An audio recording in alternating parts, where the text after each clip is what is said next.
Hello, dear colleagues. My name is Dmitry, and I work for the Dmitry Nikitin School based in Russia. And we are also famous for continuing professional development projects, which we run all over Russia. And today with me is Ron Morrain. Ron is a school owner and a university professor from Germany. Is that right? May I call you Ron, or should I call you Professor Dr. Morrain? Don't say that, please. Okay, great. So I know that Ron is a great expert on organizational psychology, and I also know that a lot of schools at some point they have problems with organizational culture because they think that culture should appear organically, and the culture may just appear in an organization. Would you agree with it? Is the culture appearing in the organization on its own, or is it important to kind of breed the organizational culture? I think it's a combination of both. I think, first of all, the owner of the school needs to be aware of what they want, okay, and what they want their people to believe. Because, it's about belief system. Belief system in our personal life is almost the same thing as the belief system within a culture. And so the owner has to sort of be aware of that and create an idea for himself. And really go through a process of not just thinking it out, but how does it look, and writing it down, and really going through that thinking process, and talking that out with somebody else as well who might be an expert. But eventually they have to get to the point where they have to put that in action, sort of. And I think that's where the problem starts with them. It's like they have the idea of what they want their school culture to be like. But that might not always be the reality, okay? Oh yeah. That's not the reality of how they see it, okay? And we can say even the greatest school owner, it's going to have problems, because their idea of what it should be, it has to sort of match up with what the people believe it to be. So it's a combination of them asking what the people believe it to be and getting their opinion. And then, with schools, we also have another problem that has to be overcome, is how many people work there full time and have a full-time job, because their perception of the organization is going to be very different than the people who work there as a freelance trainer. And you've got to sort of combine all of those things. But then you've got you have a lot of stakeholders. What does your clients think about your company as well? And you've got to combine that together with your ideas, okay? So it's a process, and you've got to sort of put that all together. And eventually, it does take some time. It's not going to happen overnight.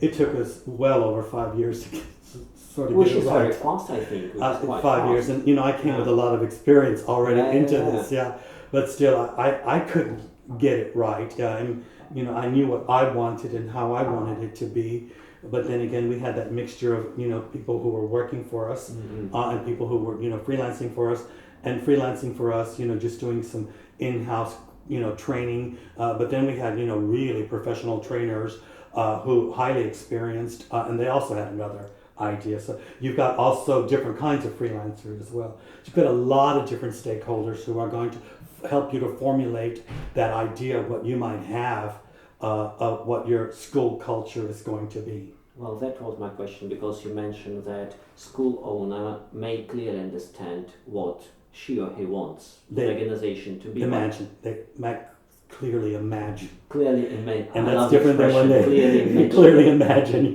But then you've got the reality. And those are two different things. My question is, how do we school owners can clearly imagine our organizational culture? Because I keep saying that it's the first 11th year in my life when I'm running the school, and the next year is going to be the first 12th year, and I don't know what's going to happen because I've never had this experience. How do we, school owners, know what our organizational culture should look like?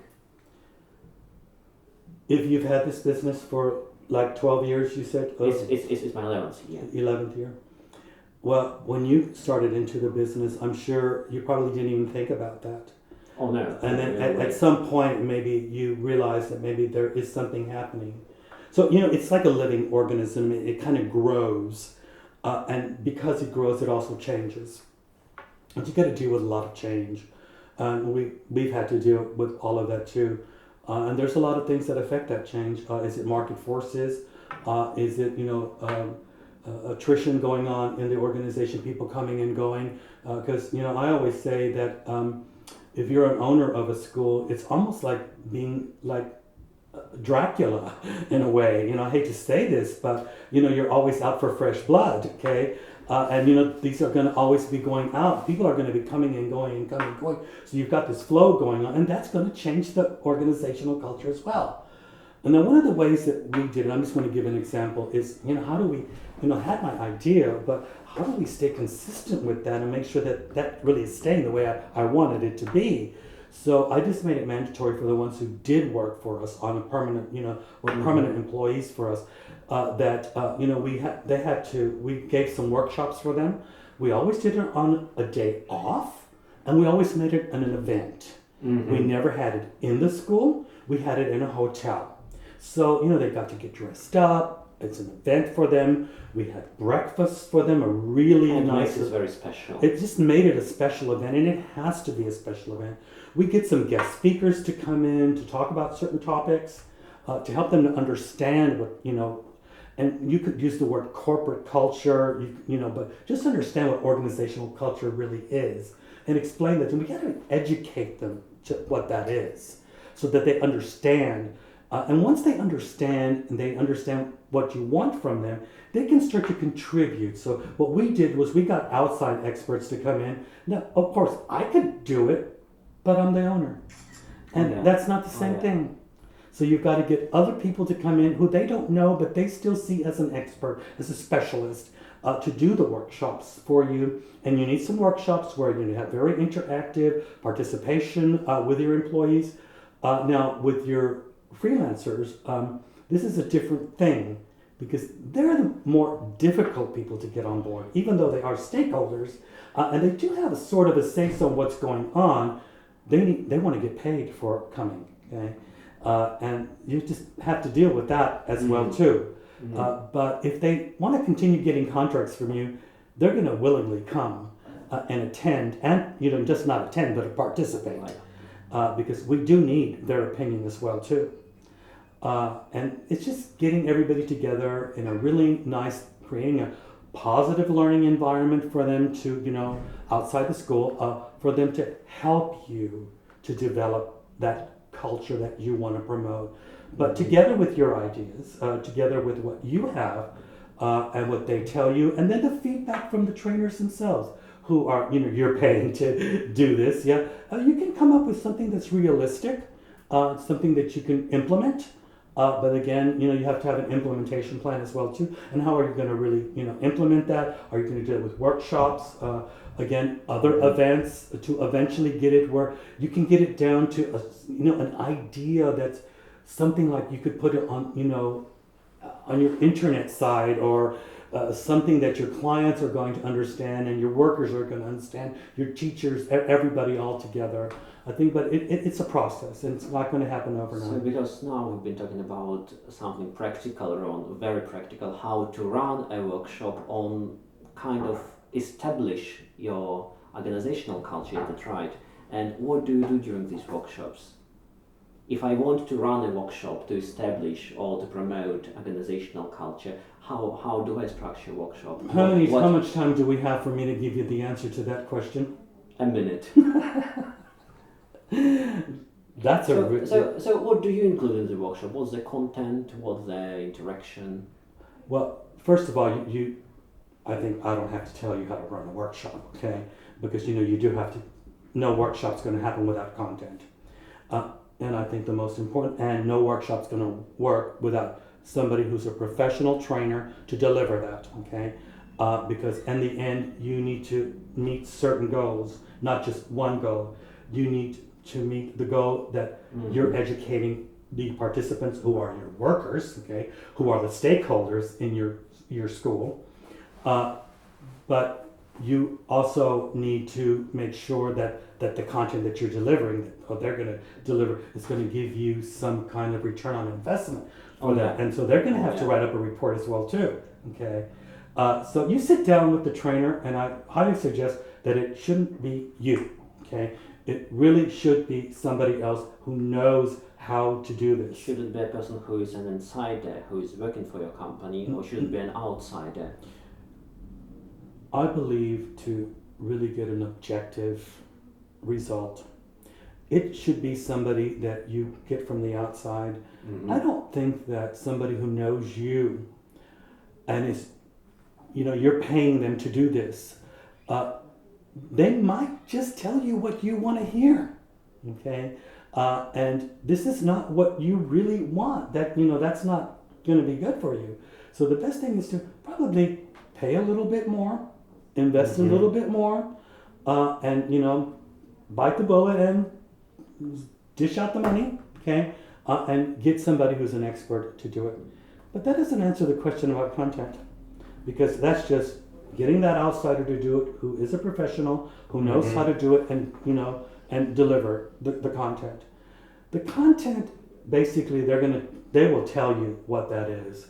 But one of the things is, for sure, like most things, is defining that. Okay, defining what organizational culture is, and they know exactly how to go that process of getting that. They could try to educate them.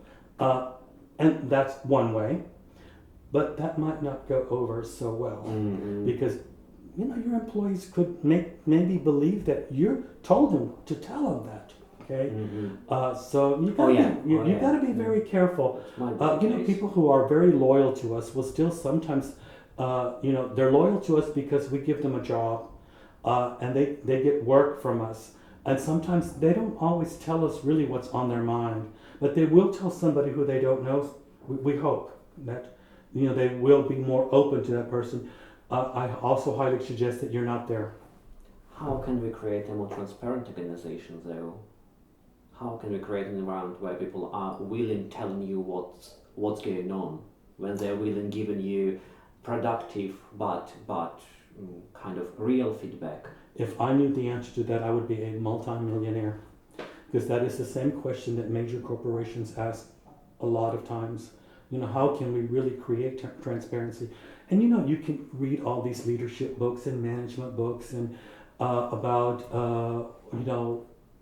creating. This is one thing that a good manager and a good leader should have, is the ability to create transparency. There should be transparency. We should be transparent with our workers and stuff. But I think you and I both know, as owners of a company, that that's not always possible. And sometimes, sometimes you have to operate on a need-to-know basis. You can't tell everybody everything.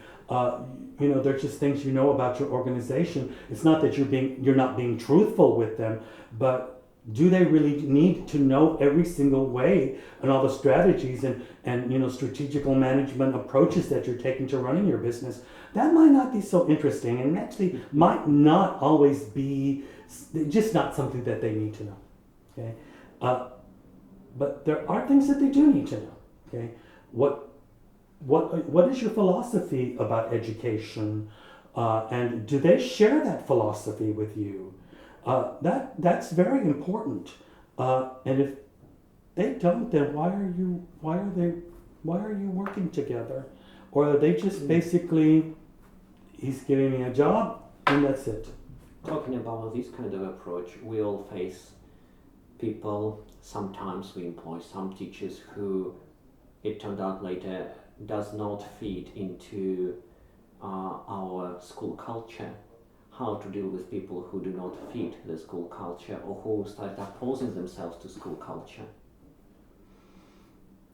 I think any middle-sized company and a lot of schools, we're not talking about multinational, franchise, small schools, providers schools here. Like, we don't have to name any names. We know who those major providers are. I don't want to make any comments about that, but your small to middle-sized language schools, again, going to the Dracula thing, but if you're an owner of a school, you constantly, you're only as good as the people who work for you. I don't care how great your ideas are. I don't care how wonderful your product you think it might be. If you don't have a person who can deliver that product that you sold to a customer, you're in trouble, okay? And there's a lot of reasons why. We work with people because sometimes we hope that they understand that, and they'll tell you yes, oh yes, I can do it, and stuff like that. But then you realize they're really just in it for the money, and they're not selling the product that you sold. And then you're going to have an irate, maybe disappointed client who might not want to do business with you anymore. And go back to dealing with the fit. I think that is one of the hardest things to deal with. Is getting people who are going to fit into your institution, your school, and that goes back to recruitment and training. How much money are you going to spend to really recruit the right people for you, and how willing are you, and how much money are you willing to train them? The fact is here, and that's a reality, that when you're working in this business, you're going to deal with a lot of freelance workers who they basically write the rules for themselves. And it's very hard to get them to sometimes get on board with your school philosophy, because they can deliver the workshops that they've developed, and maybe they can tailor them to sometimes your needs, but in the end they're going to still do what they want to. And when you do find out that somebody doesn't fit into your institution, why should you be any different than a major corporation in how they deal with someone when they find out that they don't fit? Now, is it as easy as showing them the door and firing them? I take very humanistic approaches to this. I do try to sit with them and talk with them and see, how did it come to this? Why is it that it is that way? And try to get some feedback from them, because I could probably learn from that. I should not lead someone to the door just because they fit, without having a one-to-one conversation with them, because they could probably teach me something. So running a school and owning a school, you've got to also be a lifelong learner as well too. And I've learned a lot from my students, but I can say I've learned a lot from my teachers as well too, and of what works and what doesn't work. But definitely, at the end of the day, reality is that if a person doesn't fit, you have to handle that situation just like any person who's a business owner. They can't stay there. They have to go. And you can create a plan for them. You can sit down and say, okay, well, how do you see it? Let them have some feedback in their leaving the company. But that you should leave on good terms. You should separate on good terms, because don't forget that the people who have worked for you and who leave your company could be your ambassadors. Oh yeah. And they can say good things about you, or they can say bad things about you. And it is almost impossible to counter some things that they say. You can always say it's not true. I had one experience where I had one person who we caught cheating on a test. We caught them. And we asked the student, where did he get the answers from? And when he told us that it was from the trainer, well, I'm sorry, that doesn't work. And we had to let the trainer go. But when we let the trainer go, he said bad things about us on Google. And how do you counter something like that? In today's world, social media and technology can be a great support for your business, but it can also be very bad for you. So you've got to be careful when you separate from someone, and there has to be some kind of mutual agreement on how that's going to happen. But just to let them go, and then they leave and they're mad at you, okay, and they'll blame you. They're going to blame you for everything, okay? Of course, yeah. Then you just hope that if you created a good situation, that just won't happen. Well, but I mean, any company has positive feedback and nasty feedback, and that's normal. Of course. I wouldn't trust a company with positive feedback only on the internet. I think, it's a bit suspicious. They're too good. When they said that about me on Google, Of course, I was upset. I even wrote letters to Google and emails and whatever. Please remove this. Well, I because went you to a take it lawyer, personally. and then, when I went to my lawyer and I told him that, he said, "You know what, Ron? That's just one person. And if you look at the other things that people wrote about Yeah, you, yeah. he goes, just, you know what? Don't, just leave it. Actually, I think Let go. negative feedback is very good because we know that there are some people who are going to hate us and they're going to write. Well, I don't want to it's use the tiny, word tiny. hate, but there's just going to be some unhappy people, and It's not going to be a everybody's going to tiny be part. happy. Yeah, yeah. And you need a bit of both, perhaps positive feedback and negative feedback. We've been talking a lot about building organizational culture, and it requires lots of energy investment, lots of money investment. It doesn't And have to be lots of money. Some But money you investment. you have to be willing to throw some money at that. And your It's energy, not going to of happen for course, free. and your energy and your people's energy. Could you, very briefly, in 30 seconds, try to persuade people who think that it's too vague, organizational culture, that it's not, and that it's a real life thing, that it's very practical and necessary to create organizational culture in your school?